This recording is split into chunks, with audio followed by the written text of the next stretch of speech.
اعوذ باللہ من الشیطان الرجیم، بسم اللہ الرحمن الرحیم۔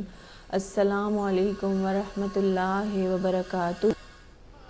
حضرت جابر رضی اللہ تعالیٰ عنہ سے روایت ہے کہ نبی کریم صلی اللہ علیہ وآلہ وسلم نے فرمایا، ظلم سے بچو، اس لیے کہ ظلم قیامت کے دن ظالم کے لیے تاریکیوں یعنی مصیبتوں کا موجب بنے گا۔ اور شح سے بچو، شح کے معنی مال کی حرص، بخل اور غرض کے ہیں، جس میں لینے کی خواہش ہو اور دینے سے انکار و اعراض ہو۔